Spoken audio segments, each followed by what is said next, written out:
Un cordial saludo a todos los oyentes de Radio María. Un día más, con la gracia del Señor, proseguimos el comentario del Catecismo de nuestra Madre la Iglesia. Estamos dentro de la explicación referente al sacramento de la Eucaristía y es en el punto 1333 donde nos hemos quedado. Habíamos explicado los distintos nombres que recibe el sacramento de la Eucaristía, con los que la Sagrada Escritura, la tradición de la Iglesia, la ha designado, y ahora entramos en otro apartado que tiene como título La Eucaristía en la economía de la salvación. El primer apartado es los signos del pan y del vino. Bien, vamos a centrarnos pues en esto. Los signos del pan y el vino. Nosotros queremos también fijarnos en lo pequeño, en lo menudo, porque sabemos que en ellos se esconde, ha querido revelarse los dones de Dios. Queremos ser contemplativos, ¿no? Como lo era pues San Francisco de Asís y tantos otros santos, porque ellos eran capaces de ver en la hermana tierra, en el hermano pan, en el hermano vino, en la hermana agua. Eran capaces de ver signos en los que Dios se manifestaba la grandeza y la humildad de Dios al mismo tiempo. Bien, vamos pues a leer el punto 1333. Los signos del pan y del vino. Dice: en el corazón de la celebración de la Eucaristía se encuentran el pan y el vino, que por las palabras de Cristo y por la invocación del Espíritu Santo se convierten en el cuerpo y la sangre de Cristo. Fiel a la orden del Señor, la Iglesia continúa haciendo en memoria de Él hasta su retorno glorioso lo que Él hizo la víspera de su pasión. Tomó pan, tomó el cáliz lleno de vino. Al convertirse misteriosamente en el cuerpo y la sangre de Cristo, los signos del pan y del vino siguen significando también la bondad de la creación. Así, en el ofertorio, damos gracias al Creador por el pan y el vino, fruto del trabajo del hombre, pero antes fruto de la tierra y de la vid, dones del Creador. La Iglesia ve en el gesto de Melquisedec, rey y sacerdote que ofreció pan y vino, una prefiguración de su propia ofrenda. Bueno, afirmaciones principales de este punto 1333. Pues el hecho de que el pan y el vino, aquellos signos que fueron de los que se sirvió el Señor para consagrar la Eucaristía, son signos que por el hecho de que son elementos, mejor dicho, que por el hecho de que sean transformados el pan en el cuerpo del Señor y el vino en la sangre del Señor, no por eso, aunque se produce esa transustanciación, ciertamente, no por eso dejan de significar también, dejan de tener un signo pues de los dones de Dios en la naturaleza. Simbolizan también eso, ¿no? Dice aquí este punto hermoso del Catecismo, dice: al convertirse misteriosamente en el cuerpo y la sangre de Cristo, los signos del pan y del vino siguen significando también la bondad de la creación.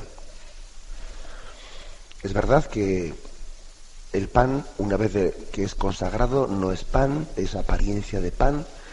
Se conservan únicamente las apariencias, los accidentes que decimos, ¿no? Pero sustancialmente allí no hay pan, sino que es el cuerpo de Cristo. Lo mismo decimos del vino. Pero sin embargo, como allí sí que están presentes esas especies del pan y del vino, significan también, dice aquí, la bondad de la creación. O sea, lo primero, por lo tanto, para entender en la Eucaristía, es caer en cuenta de que el pan y el vino significan la bondad de la creación. Ponemos en el altar unos signos que quieren significar que estamos rodeados de dones de Dios. Todo es don, toda es gracia, todo es gracia. El aire que respiras, el agua con la que te has limpiado esta mañana, con la que te has lavado la cara, con la que te has duchado, el pan con el que te alimentas, todo es don de Dios. La Eucaristía, caemos en cuenta pues no que hay una bondad de la creación, vivimos de regalo, y qué malo es que uno se acostumbre a estar rodeado de regalos y que se insensibilice y que deje de dar gracias a Dios por todo ello, ¿no? Tenemos que celebrar bien la Eucaristía, es tener un corazón sensible para comenzar cayendo en cuenta de que todo lo que nos rodea es un don de Dios. Lo que dice San Pablo, ¿no? En Él vivimos, nos movemos, existimos. Es que nosotros, como un pájaro que está rodeado del aire, ¿no? O un pez que está rodeado de agua, nosotros debemos de caer en cuenta de que todo lo que nos rodea es regalo de Dios. Entonces, fijaros que en el momento del ofertorio, cuando se ofrece el pan y el vino, dice: bendito sea, Señor Dios del universo, por este pan, fruto de la tierra y del trabajo del hombre, que recibimos de tu generosidad y ahora te presentamos. Él será para nosotros pan de vida. Lo primero, pues, para celebrar la Eucaristía es caer en cuenta de que nosotros no le ofrecemos a Dios nada que Él no nos haya dado previamente a nosotros. Todo es un regalo de Dios. La Eucaristía se inserta en una acción de gracias a Dios porque todo es regalo suyo. De ahí partimos, ¿eh?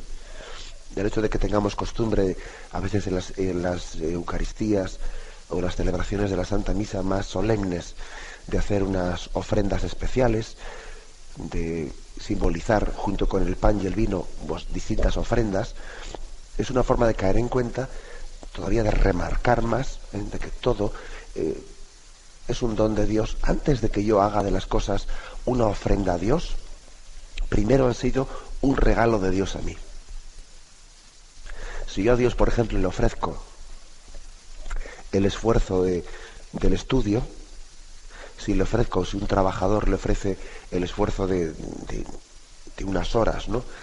O de una semana, se presenta el domingo a la Eucaristía y le ofrece al Señor pues la semana de trabajo, o el estudiante lo mismo, ¿no? Bueno, antes de ser una ofrenda tuya a Dios, ha sido un don de Dios a ti. El don de Dios para que tú tengas la capacidad de trabajar, el don de Dios para que tú tengas la capacidad de estudiar, etcétera. Esto es importante entenderlo para luego poder entender la Eucaristía. El pan y el vino, como dice aquí, significan la bondad de la creación. La bondad de la creación. El Señor quiso instituir la Eucaristía tomando pie de estos dos elementos, el pan y el vino, que significaban el don de Dios que está regalando continuamente al hombre.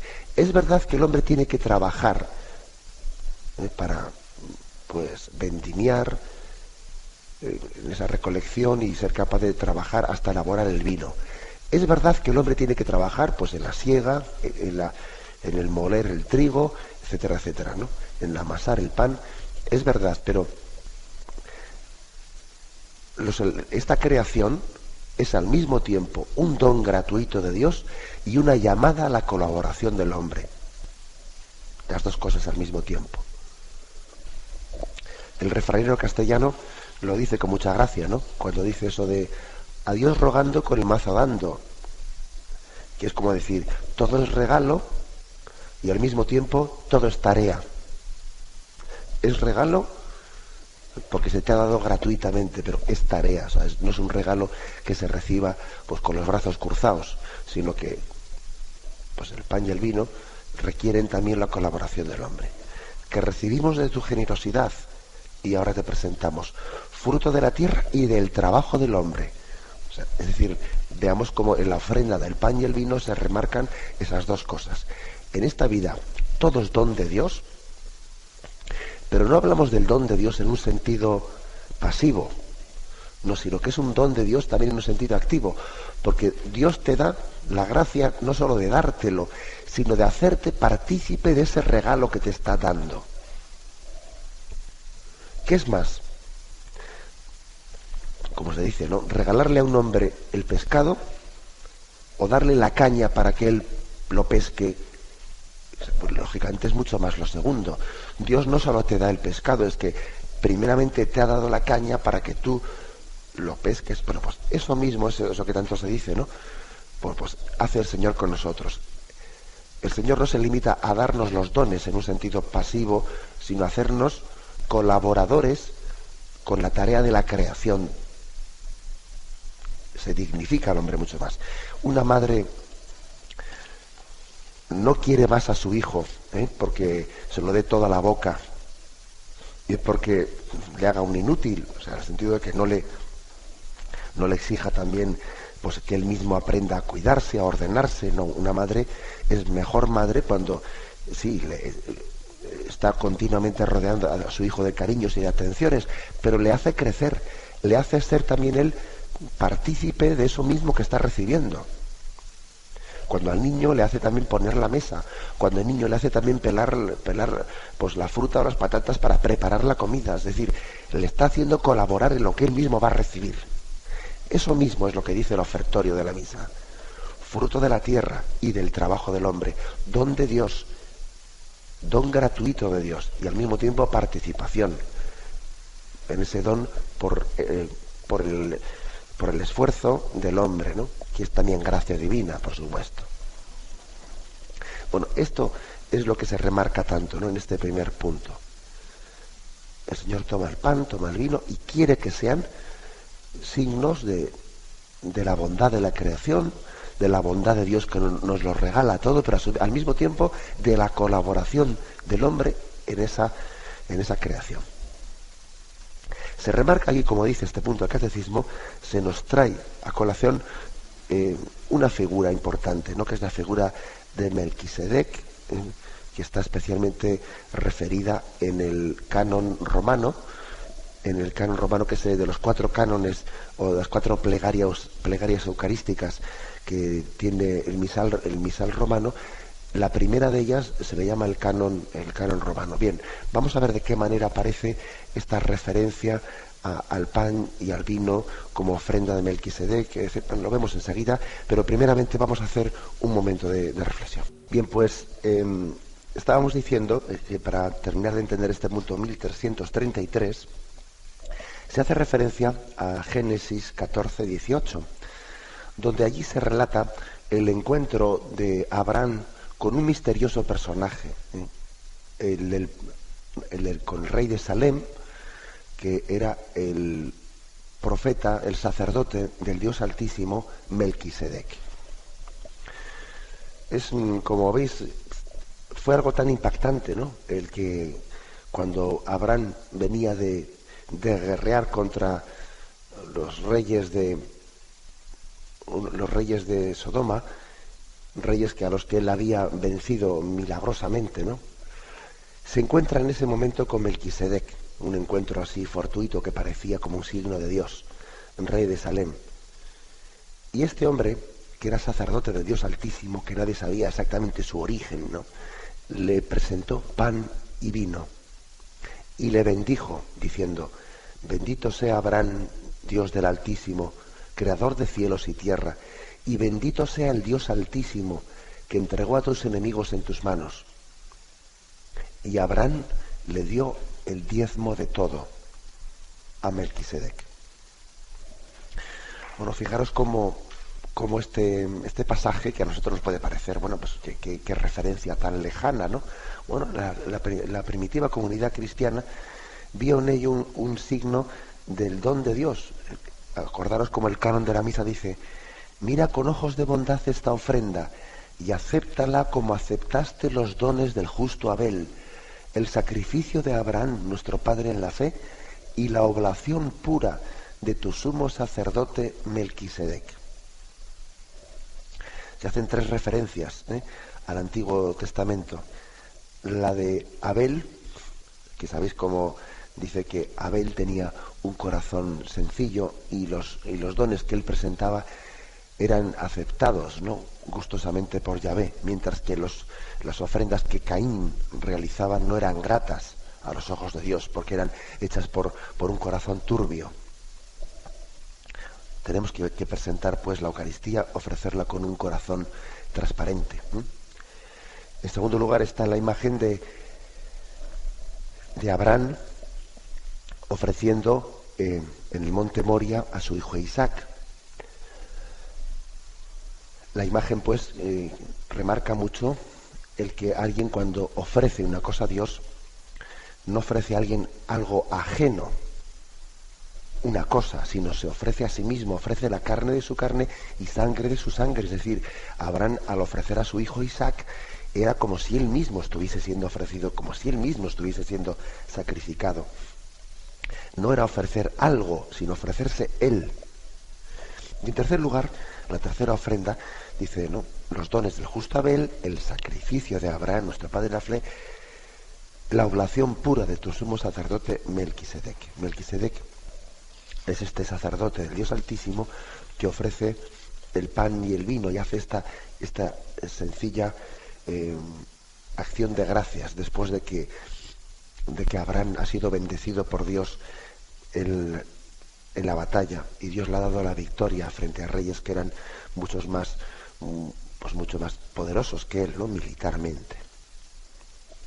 Es un subrayar, pues, el que el don de Dios trasciende las capacidades del hombre, pero al mismo tiempo las implica. Así es la salvación de Dios, fíjate bien. La salvación de Dios supera tus capacidades, pero las quiere implicar, o sea, quiere que las pongas en juego. Es lo que decía San Agustín: el que te creó sin ti, no te salvará sin ti. Dios, para crearte, no te pidió permiso, te trajo a esta vida como una elección suya, sin colaboración del hombre, más que, bueno, ojo, sí, con la colaboración de tus padres. Con la colaboración de tus padres te trajo, pero vamos, no con la tuya propia. Sin embargo, la salvación, que sigue siendo un don gratuito como tu creación, lo que aquí se quiere remarcar con lo del pan y el vino, etcétera, tanto, es que la salvación, sí, es un don de Dios, pero un don de Dios transmitido también a través de la colaboración del hombre, con el concurso del hombre. El que te creó sin ti, no te salvará sin ti. Por eso se insiste tanto en eso de que a Dios rogando con el mazo dando, etcétera. Es decir, se insiste mucho en que el pan y el vino son signo del don de Dios, pero un don de Dios transmitido a través de la colaboración del hombre, que tiene que vendimiar, que tiene que cosechar, que tiene que moler el trigo, que tiene que, etcétera, etcétera. El don gratuito de Dios que suscita la colaboración del hombre, ¿eh? Es lo que aquí se requiere remarcar de una y otra forma. Símbolo, pues, el pan y el vino de los dones, la bondad de la creación, pero a su vez también símbolo de cómo el hombre ha sido introducido en la obra de Dios y hecho copartícipe también, ¿no? Hecho también protagonista, mejor dicho, ¿no?, de ese don de la salvación gratuito que él da a todos. El punto siguiente, el 1334, continúa un poco explicando esto.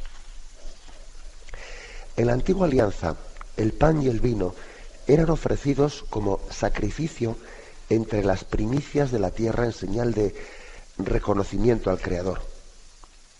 Pero reciben también una nueva significación en el contexto del Éxodo. Los panes ácimos que Israel come cada año en la Pascua conmemoran la salida apresurada y liberadora de Egipto. El recuerdo del maná del desierto sugerirá siempre a Israel que vive del pan de la palabra de Dios. Finalmente, el pan de cada día es el fruto de la tierra prometida, prenda de la fidelidad de Dios a sus promesas. Bueno, lo dejamos aquí y luego concluimos, pero fijaros, significados del pan.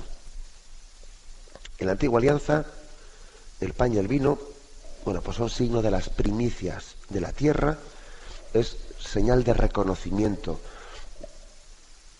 al Creador. Y esa costumbre de entregar las primicias en la ofrenda a Melquisedec, al sacerdote del Dios Altísimo, es como caer en cuenta: tú me lo diste, yo te lo ofrezco. Tú me lo diste, yo te lo ofrezco.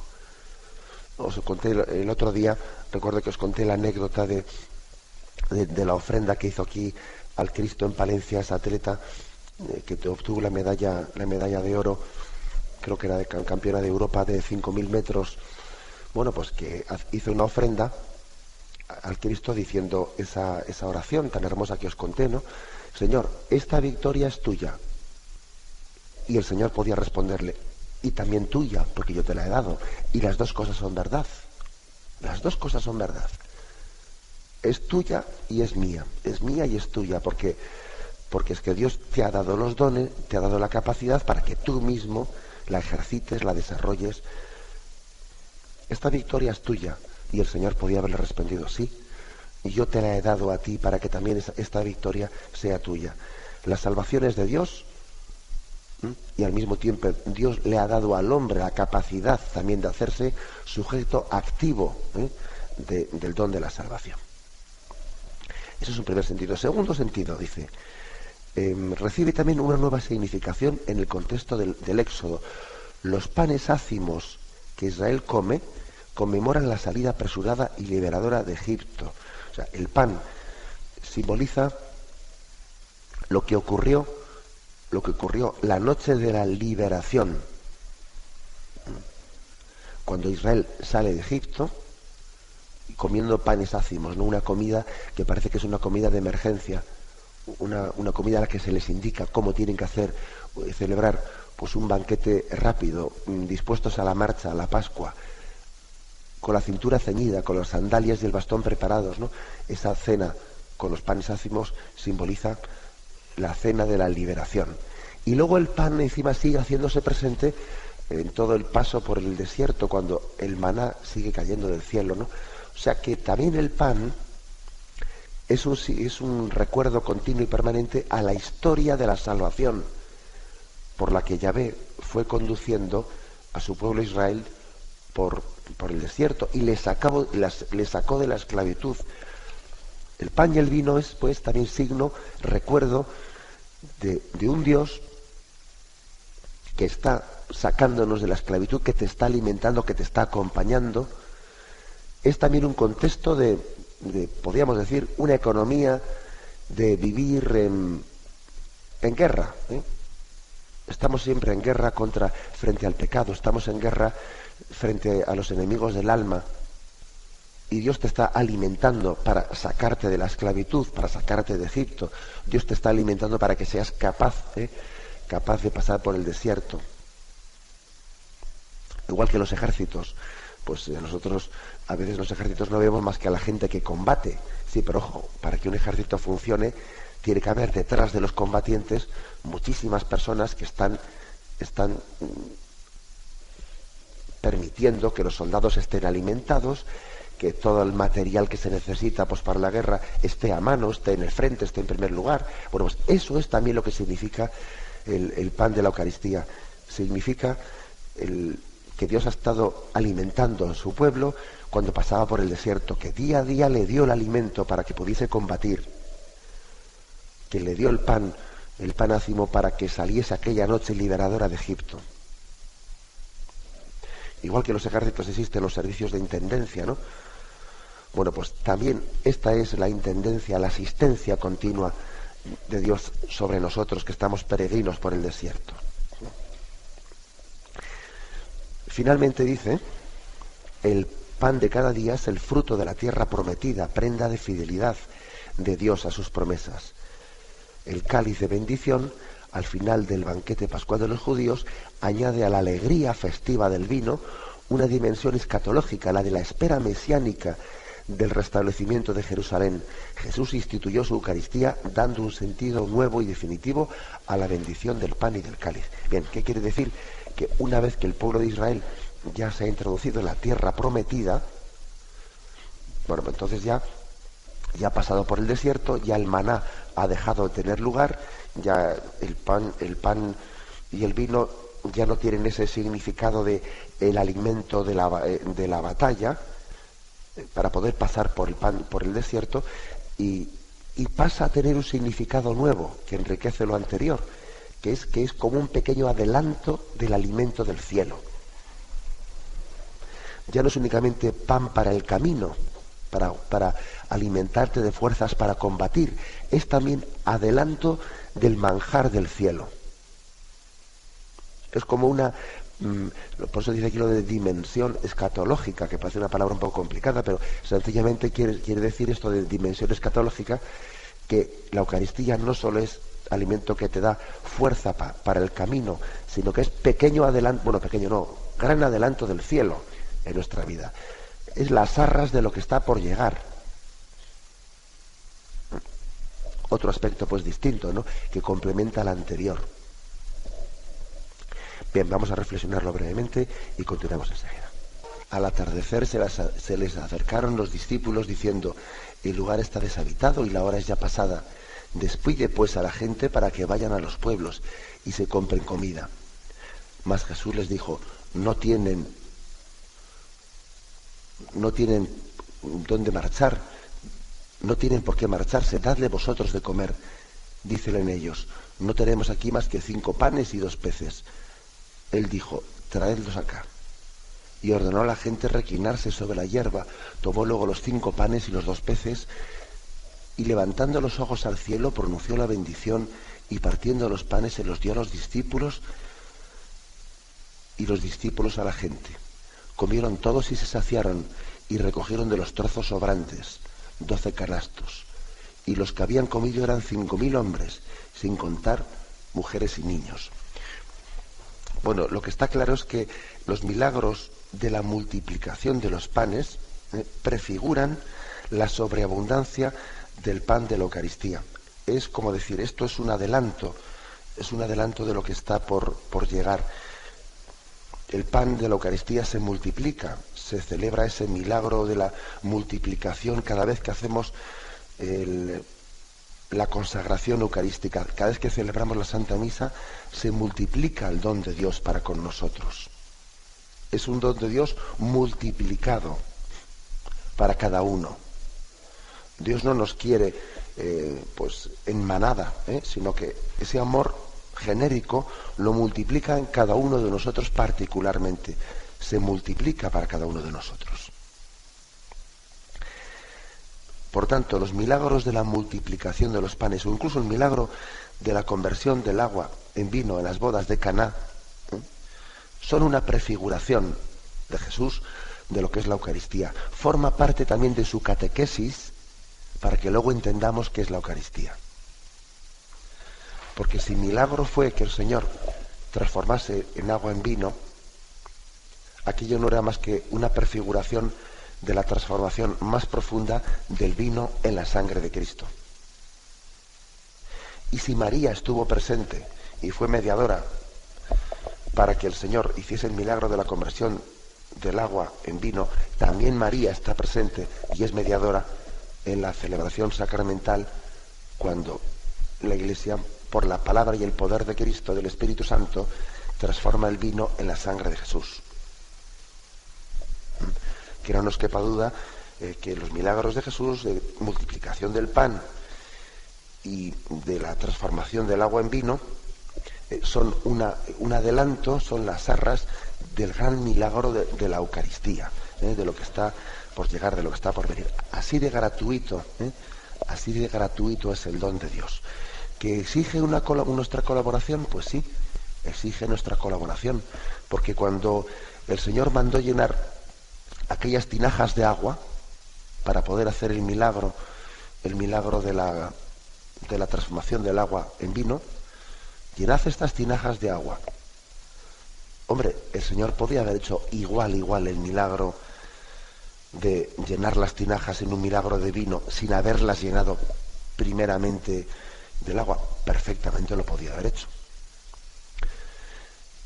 Y fijaros que en el momento en el que nosotros estamos también procediendo al ofertorio para después ofrecer el pan y el vino, estamos también derramando una pequeña gota de agua en el cáliz lleno de vino. No es necesaria, pero sin embargo también, al igual que el Señor pidió que las tinajas fuesen llenadas de agua, también en la liturgia echamos esa pequeña gota de agua, signo de nuestra participación al sacrificio de Cristo.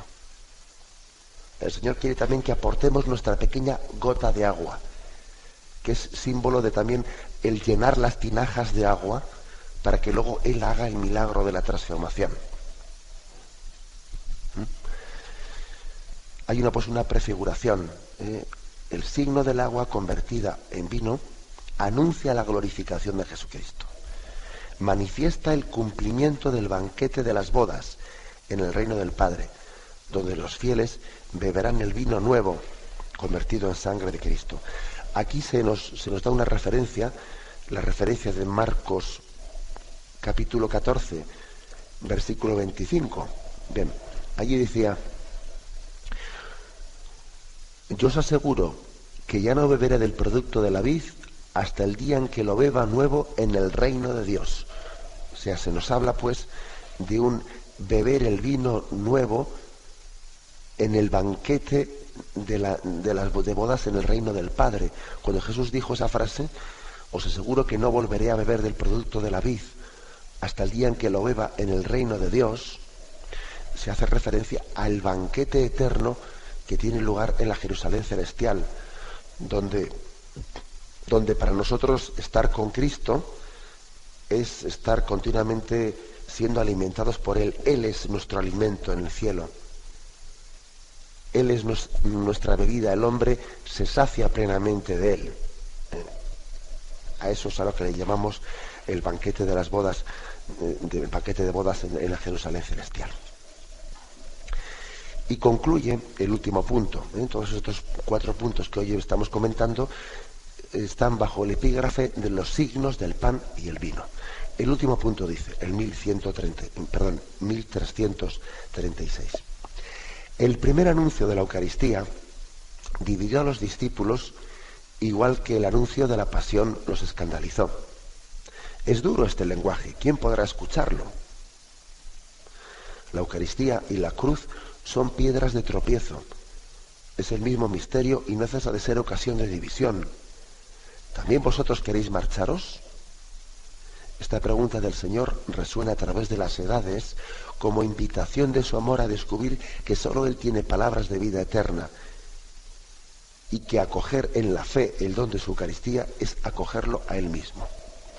Bueno, es curioso, ¿no?, que hayan puesto este último punto en la elaboración del catecismo en este epígrafe de los signos del pan y del vino. Es como querer decirnos, bueno, y somos conscientes de que es duro, de que al igual que no hay cristianismo sin cruz, tampoco hay Eucaristía sin un abajamiento grande para entender estas cosas. No es fácil que la mente si estamos llenos de soberbia, seamos capaces de adorar al Dios escondido en el pan. No es fácil que si estamos llenos de un orgullo humano que hace las cosas de otra forma totalmente distinta a los caminos humildes de Dios, pues que aceptemos que la presencia de Dios se nos va a dar a través de signos tan sencillos como el pan y el vino. O sea, eso resultaba tan fuerte, que allí también cuando Jesús predicó la Eucaristía, mucha gente pues empezó a abandonarle a Jesús, hasta el punto que Él dijo a sus apóstoles: también vosotros queréis iros, si queréis tenéis la puerta abierta, yo no retengo aquí a nadie contra su voluntad. En su tiempo escandalizó la doctrina de la Eucaristía. Escandaliza al quien no tiene un corazón de niño. Escandaliza a quien todavía no ha permitido que Dios venza en él, en su soberbia. Escandaliza, porque es que nos damos cuenta que es un choque muy grande entre los caminos de Dios y los caminos de los hombres, ¿no? Por eso este apartado del signo del pan y el vino termina diciendo, ¿no?, igual que la cruz fue escándalo para muchos, porque decían, el mismo Pedro le dice, pero Señor, no te ocurrirá eso a ti, no permitiremos que te ponga la mano encima, ¿no? Bueno, pues también hay que decir que en la mentalidad soberbia, autosuficiente, pues lo de la Eucaristía pues puede parecer una cosa de niños, puede parecer una ridiculez, Bueno, pero ¿cómo es posible, no?, pues que Dios ponga su salvación pues en un trozo de pan. ¿Cómo es posible? Claro, es duro para el corazón soberbio entender que los dones de Dios se dan a través de signos tan humildes. Es duro. Y sin embargo, en ese escándalo se esconde al mismo tiempo la maravilla de la salvación de Dios, que es grande y es pequeña al mismo tiempo. Es inmensa y se nos da en un envoltorio humilde donde los haya. Y bendito el que no se escandalice de él, ¿eh? Y bendito el que no se sienta no se sienta como que algo le falta, ¿no? Sienta que Dios se le ha dado todo en ese don tan sencillo pero tan grande al mismo tiempo. Bendito el que no se sienta insatisfecho, sino que se dé cuenta de que la Eucaristía ha recibido todo lo que podía pedir. Que cuando decimos eso de que nos diste el pan del cielo que contiene en sí todo deleite, pues es verdad, es decir, aquí he recibido todo lo que podía pedir a Dios. ¿Ya qué más quiero para ser feliz? Lo cual quiere decir que tenemos que estar siempre purificando nuestra soberbia, para que no nos pase como en aquel momento que algunos se escandalizaban de escuchar a Jesús esta doctrina. Tenemos que estar siempre purificando nuestras expectativas, nuestros sueños, que a veces soñamos al margen de lo que Dios quiere darnos. Soñamos una felicidad de papel, hecha a nuestra imagen y semejanza, en vez de una felicidad que es el don de Dios eterno.